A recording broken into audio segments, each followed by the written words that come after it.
Hello everybody and welcome to Greater Ossining TV. My name is Nelly T. I'm a physician assistant in neurosurgery and a weight management coach. And today I will share with you 7 secrets to a successful weight loss journey. So, how are we going to use a whole food diet for weight loss? And what is it? What is a whole food diet? A whole food diet is a diet comprised of fruits, vegetables, and healthy fats and proteins. And what are some real good examples of a whole food diet? Well, some great examples are whole grains, which would become instead of refined grains whenever possible. So whole wheat pasta, brown and black rice instead of refined pasta and refined rice. Fruits and vegetables and beans instead of supplements to provide the fiber and the vitamins that you need. Skinless chicken breast cooked with healthful ingredients instead of chicken nuggets, processed with added fats and flavorings and preservatives. A baked potato with chopped green onions and light sour cream instead of a bag of potato chips. Fresh berries with a healthy breakfast instead of a strawberry toaster strudel. So to summarize, whole foods are vegetables and fruits and whole grains, nuts and legumes which retain their fiber as the whole portfolio of beneficial phytochemicals and nutrients that are often missed in highly processed foods. So they tend to decrease your sugar spikes, keep you at a healthy level of blood sugar, and also decrease the risk of diabetes, high cholesterol, stroke, and heart disease. What brings me to our second secret, how to pick the right carbohydrates that will not only detox your body but prevent diabetes, high cholesterol, high blood pressure, and serious cancers. We're also going to be talking about why eating the right carbohydrates it's very important for your weight loss journey. A lot of medical professionals nowadays, especially endocrinology physicians and primary care physicians and nutritionists, are making a lot of emphasis in the glycemic index of foods. So what does glycemic index means, right? The glycemic index is a measure of the impact of certain carbohydrate-containing foods on your blood sugar. And what does that mean?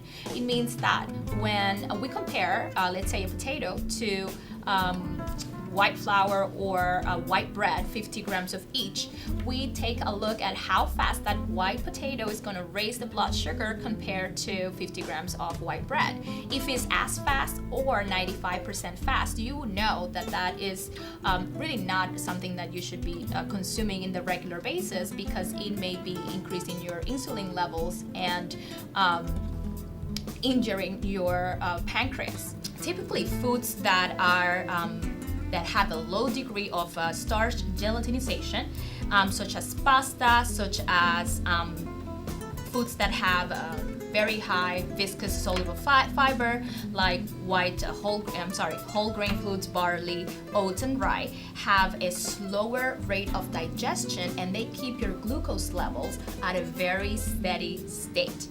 The following values are generally applied to all of these foods for defining the glycemic index. And what you want to stay within the realm is a low to medium glycemic index, which is a value of 70 or less. In terms of glycemic load, the glycemic load is a measure of the quantity of that food and what impact that quantity or that serving has on your blood sugar. In general, carbohydrate-rich foods with low fiber content have a high glycemic index and a high glycemic load values. So you want to stay within, for each meal that you take, which could be a snack, could be a lunch, your breakfast, or your dinner, within a medium to low glycemic load, and that's around 19 or 20 net carbs. Let's take a look at this chart and what this chart really means. On the left hand side, we have the impact of a high glycemic diet, and we see here that that foods containing a very high glycemic index have a tendency to release a lot of energy very, very quickly. And what that does is increase your insulin levels. So all of that sugar is kind of taken into the tissues. What that means is that you're going to feel hungry very, very soon, and you're going to eat more. Those are the cravings that we experience at 11 a.m. and at 2 p.m. and at 10 p.m. when our body has processed all of the carbs from our previous meal. Now on the right side of the chart, now you can see how certain foods with a low glycemic index keep your glucose and your blood sugars very, very steady throughout the days. And those are the foods that have a high content of fiber, very high content, a medium to high content of protein, and a very low content of processed carbohydrates. Those foods release your energy very, very slow so that you feel full for longer. Your body has time to absorb the right nutrients, because most of the time the foods that have a very high content of fiber, they also have very high content of nutrients, such as all of the vitamins and the minerals that your body needs to help all of the enzymes and the various chemical reactions that happen in your body. So the big culprit here on the left-hand side is, all the way down, is the bagel, right? We all know white bagel is kind of a food that we should only consume very, very, rarely actually. And that's because it has a very high glycemic index over white bread. On the other side of the spectrum, in terms of grains and starches, we have rice bran, which has a very low glycemic index and is not going to spike your blood sugars. Vegetables, the next segment, it's a free-for-all. You can actually consume a lot of the vegetables without having that spike in blood sugar, which is very beneficial. Not only the vegetables are low glycemic index foods, but also they provide for you all of the nutrients and the minerals that you need to help your body metabolize food better, to help your all of the enzymatic reactions happening within your own body chemistry. Now, in terms of fruits, you really have to take in consideration that a lot of watermelon, a lot of pineapple, can raise your blood sugar really rapidly. So here, serving size is what really counts. Dairy also plays a big impact in our diet, and you want to stay away from ice cream, just because we all know has very high contents of sugar, which is readily absorbed into our tissues, and when you do that, you're going to feel hungry very soon. Proteins are kind of medium to low glycemic index, and they tend not to increase your blood sugar so rapidly when compared to grains and starches. So let's talk about which carbs you should ingest and which ones you should stay away from, right? So a great carb to ingest at all times that is going to keep your glucose levels very steady throughout the day, and also provide the right nutrients, biochemicals, and the right vitamins for your enzymatic reactions and your bodily functions, are the leafy greens such as the broccoli, the spinach, the kale, and lettuce. Cruciferous vegetables such as Brussels sprouts, cabbage, cauliflower, collards, etc. And the berries. The berries are amazing fruits that have high content of fiber, and also a lot of amazing vitamins and minerals that you need throughout your day. Other good carbs that you can eat sometimes are starchy veggies such as sweet potato, potatoes, and squash, and sweeter fruits. These are the fruits that are higher in carbohydrate in glycemic index. Obviously, you want to eat less of, and that's where the glycemic load concept comes into question. Remember, if you are going to eat high glycemic index foods such as some of the fruits, you have to control the portions and make them smaller. The bad carbs, which are you should rarely or never ingest, are processed rice, processed breads, and cereals, processed cereals. And those are those are grains and starches that have been highly processed and stripped of all of the vitamins and the minerals that you need. So they have absolutely no nutritional value to you other than providing you with high contents of carbohydrates that are going to spike your blood sugars and make you more prone to develop diabetes. Obviously, sugary drinks like soda, juice, sports drinks, and cookies and candies are things that you should rarely consume. So here you have it, some tips to help you implement a low glycemic index and low glycemic load lifestyle. So let's jump to secret number 3, how to eat more fats, actually healthy fats, for your weight loss journey. What are we going to cover? We're going to cover which fats are beneficial for your body and how can fats help you lose weight and which ones to incorporate in your daily diet.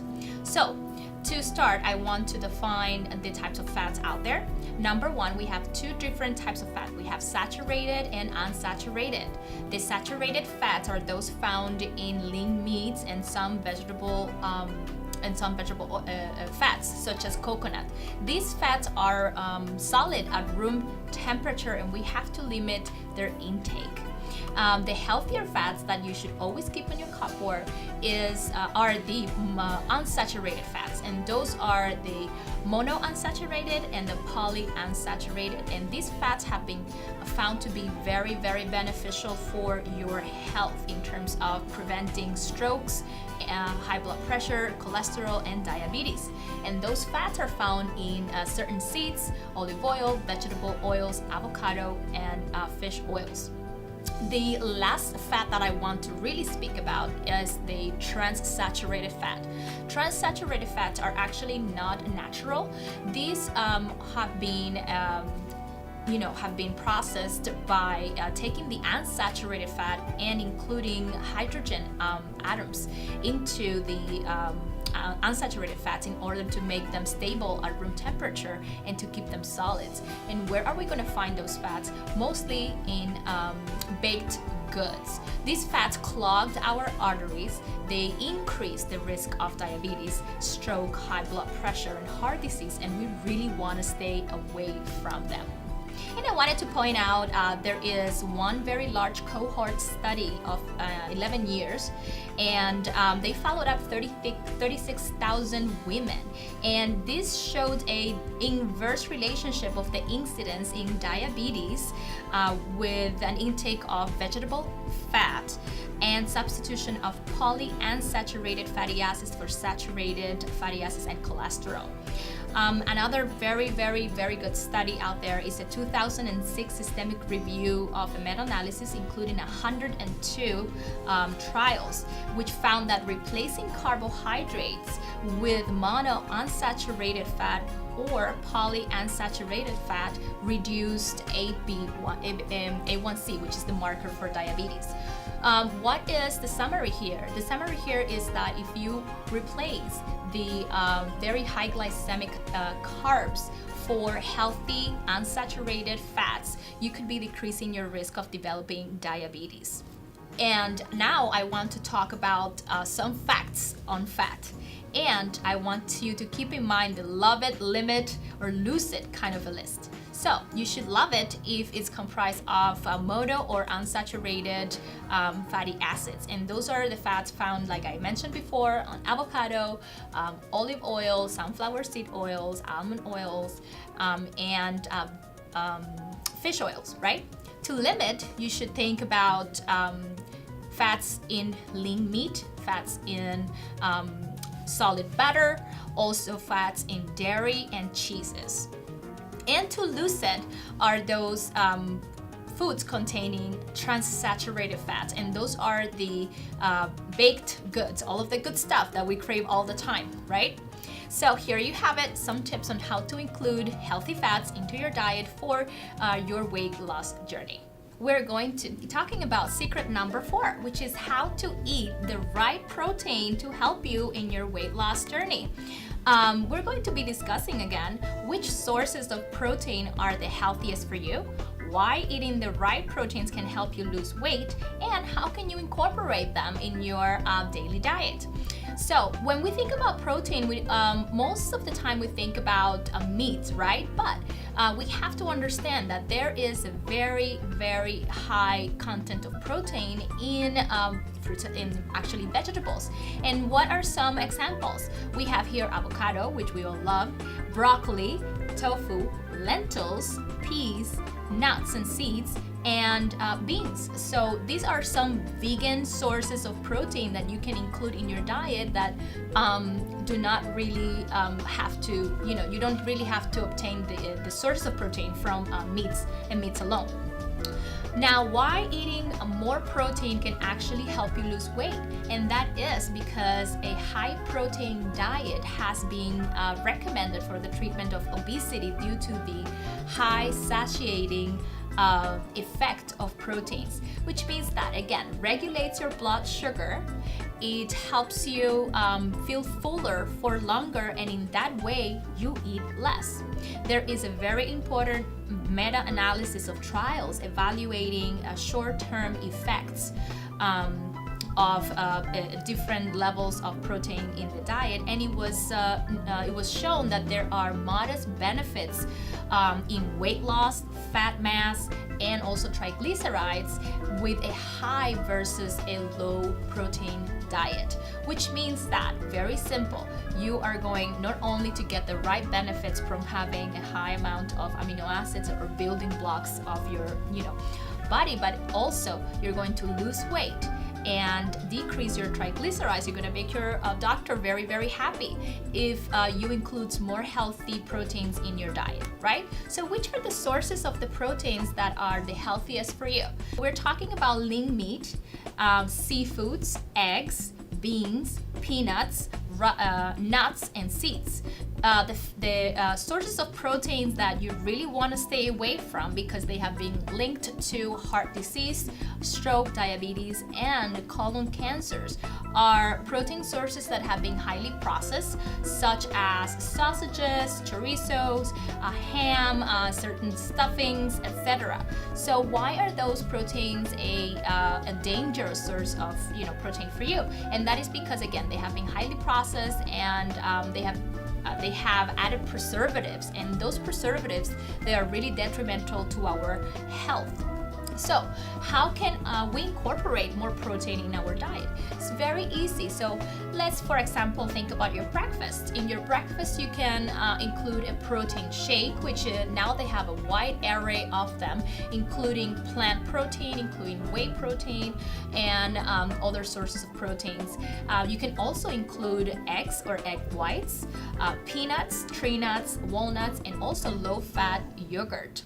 Now, how to do that in your lunch or your dinner? You can do that by including fish. I personally prefer smaller fishes such as anchovies and sardines and brancinos and cod, just because these fishes have a lower amount of mercury and other toxic metals, just because of the size of their body only allows for a certain concentration of these metals and these toxic chemicals.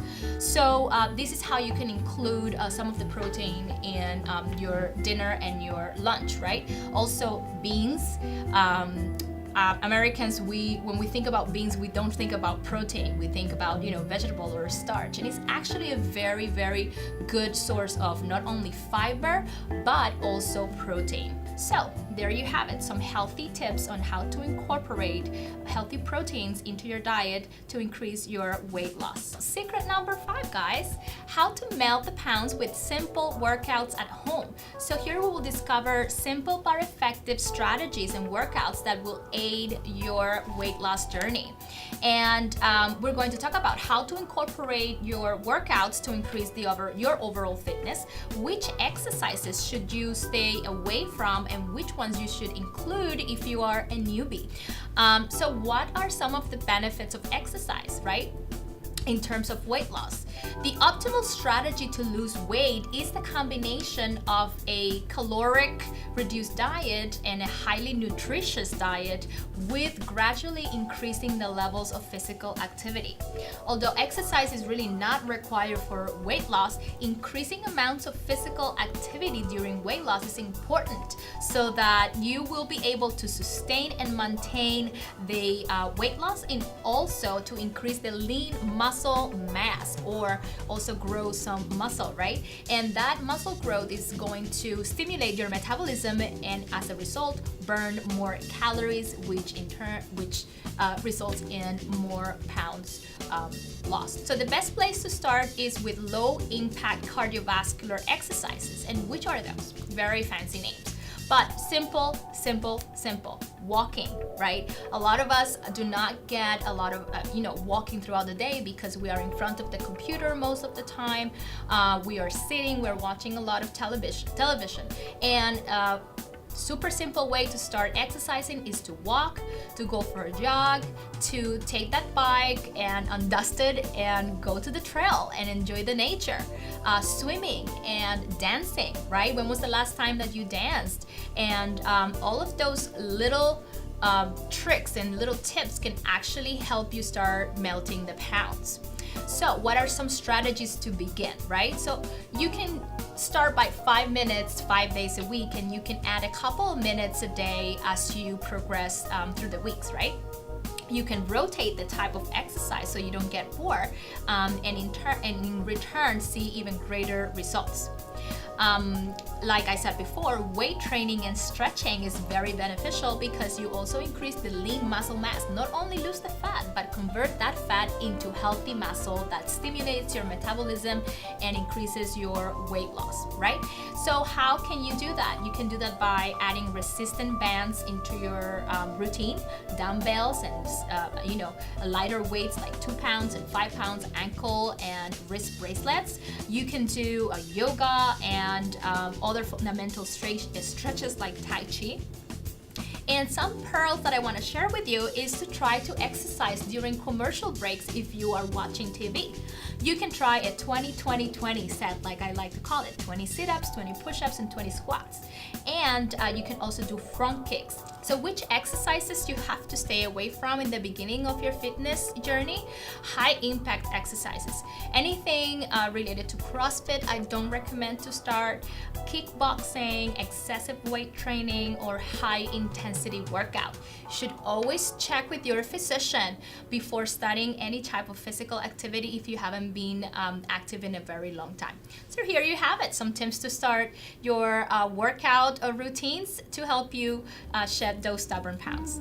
So secret number 6, how to increase your energy to boost your weight loss goals. So we're going to be talking about stress and why stress can derail your progress. Also going to discuss daily habits that decrease your stress level so that you can concentrate on your health. And last but not least, how can journaling and planning accelerate your weight loss process? So why can stress make you sick and derail your progress? So we know that there are 2 types of stress. There is acute stress and chronic stress. The acute stress is short-lived. Basically, it's a sudden emotional stress. You may have, being fired from your job, or actually planning a marriage, or moving. And those type of stress are very, very important to understand because they can actually trigger a heart attack or an arrhythmia or cause sudden death. But the most insidious and long-lasting is chronic stress. And why can this be detrimental to your health? Throughout our daily life, we tend to be bombarded with different things that cause stress, and we never get to relax. So why chronic stress is really bad for you in terms of weight loss? It is because it can make you start catastrophizing, thinking negative throughout your day. It increases also physically your blood sugar, so you are at a higher risk of developing diabetes and high cholesterol, heart disease, and stroke. Cortisol increases the pressure within your blood vessels, so that's why you can develop high blood pressure, right? So chronic stress can result in overeating in smoking, in drinking large amounts of alcohol, and people use these different things to cope with stress. Job strain can be a very, very important aspect to look at when you're trying to figure out how do you, how can you deal with stress. And it's known that high demands in your job coupled with a low decision-making process can increase the risk of heart disease. So, what are some daily habits that you can implement in order to help you concentrate on your health? So for once, you can actually learn to practice yoga, which is really relaxing. You can learn meditation techniques. You can pick up a hobby, and also think about increasing your sleeping time and your resting time. You can join a church or join a prayer group and work on your faith. And you can also decrease your stress level by moving and exercise, which we have discussed in the past. Something that I use personally is journaling. So journaling can help you manage anxiety, reduce stress, and also cope with depression. It helps you prioritize problems, fears, and concerns, and it helps you track any symptom day to day so that you can recognize the triggers that make you overeat. It also helps with providing an opportunity for positive self-talk and getting rid of negative self-talk throughout the days and negative behaviors. Once you have identified your stressors, you can work on a plan to resolve the problem and in turn reduce stress. So how can you journal, right? Try to write every day. To encourage yourself to write every day, keep your journal and a pencil right in very near your bed or a very safe place that you can go ahead and start journaling. You can make it easy, right? Make it however it feels right. If you want to share the information with somebody, that's very beneficial as well. If you want to keep it to yourself, there is really no right or wrong when journaling. But keeping a journal helps you establish order in your life when the world feels like it's a chaos. So again, those are some tips on how to boost your energy for increasing your weight loss results. So secret number 7, we will be discussing why do you need a support group for long-term weight loss success.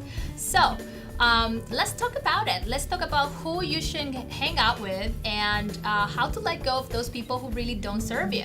And to do that, I'm going to present to you with a meta-analysis or a long, very big study of 4 different behavioral programs. It was found that mean weight loss in the family-based intervention was approximately 3 kilograms more than in the control group. Meaning, if you have those who love you and support you on your side, you are at a higher chance of losing even more weight. In this case, 3 kilograms, guys. So, who should you hang out with? Supportive family members. You can sign up for different Facebook groups of like-minded people. You can find a friend and have a supportive and accountable that you can be supported and be accountable to. You can hire a weight management coach or a nutritionist or a personal trainer to assist you, and follow accounts on Facebook and Instagram that motivate you and inspire you to keep on with this process, right? So what I want you to keep in mind is to ask yourself if you are surrounded by those who care about your future as much as they say they do. So for the next steps, this is what you should do right away. You should go ahead and try to calculate your daily requirement or your daily caloric requirement. It is very simple. For women, always ranges around 2,000 calories. For men, around 3,000.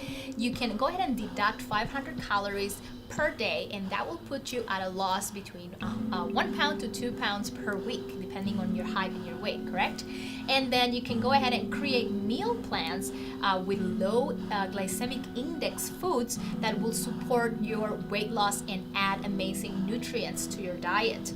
Last but not least, enjoy cooking, enjoy savoring your food and savoring your creations. So what are my final thoughts. My final thought is that weight loss does not have to be hard.